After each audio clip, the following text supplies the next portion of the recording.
I'm with retired Colonel Gail Halverson and Tim Chope, and they're with the beautiful Spirit of Freedom C-54 that's down here on the south end. We want you to all go down and take a visit and walk through that airplane. Tim, you flew this airplane in yesterday. Tell us about the Spirit of Freedom and the Berlin Airlift. Well, Ray, let me first of all say we were here a few years back, and it's just a pleasure to be back once again and help the school with getting the new instruments and whatever they need. It's a pleasure to fly the Spirit of Freedom. It was this airplane was built in 1945, and of course the whole idea was an educational exhibit on the inside about the Berlin Airlift, which occurred in 1948 and 49 when the Russians blockaded Berlin. The first time a diplomatic solution was achieved by a peaceful airlift.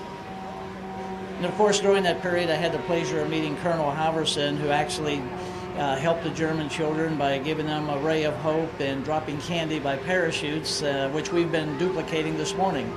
Colonel Halverson, it all happened in 1948, 1949. You were a pilot. You flew in the actual Berlin Airlift. How did it start that you got the idea to start throwing candy out the window? Well, I decided to start throwing the candy out because the kids I met at the Fence and Tempelhof didn't have enough to eat. They didn't have any gum and candy at all. I talked to them for an hour, and all that whole time, they wouldn't lower themselves to be a beggar for something so extravagant as chocolate or gum. And when I realized that, where kids in other countries would chase you and grab you by the arm, you're American, you got a pipeline to a candy store, we want some of that stuff. Even though they had some, they want American candy. These kids had none. And not one put out their hand and said, gimme. And when people don't demand things, you want to give them some, especially when you see they need it. So I promised the kids, I pulled out 2 sticks of gum for 30 kids, thought there'd be a fight, bloody noses, gave to them, broke them in half, 4 pieces. Not one of the kids fought for that candy. Gum. They shared the wrapper. They tore off the wrapper and let the kid just smell it. Well, that made me want to drop more. So I started dropping candy, gum, chocolate, everything to the kids in Berlin. That's how it's fun to be in Marion. See such a wonderful group of people from this part of the country, and the FlyIn folks, and the great food, and the volunteers, Ray. What a team. The dinner last night, I want to give my gratitude. I had more fun today throwing these parachutes out these American kids. They want them just as bad as the hungry Germans.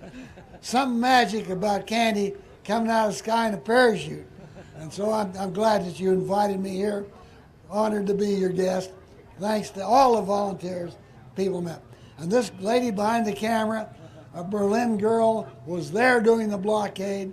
Her mother was there, and she was looking at those airplanes and praying for us. And that's why that mission was successful. We really appreciate you coming, Colonel. We thank you a lot. One last question. Where did all that candy come from that you were throwing out of the airplane? Well, I bought it out of my own ration first. We could only buy a limited amount of gum and candy. We had a ration card. So I didn't want to get caught, but after about 4 or 5 drops, some newspaper guy, I heard he hit him in the head with a candy bar in Berlin. He had a picture of my airplane in the front of the newspaper with my tail number. And after that, why, I got chewed out, thought I was going to be court-martialed, but I didn't have permission, of course.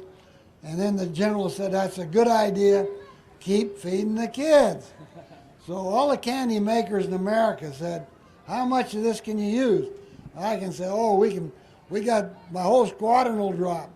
So we dropped over 20 tons of candy out of parachutes over the 14 months after we started. They gave it to us free, every candy maker.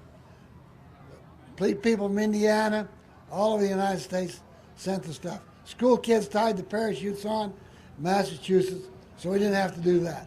So it was fun. Thank you, Colonel. Welcome to Marion.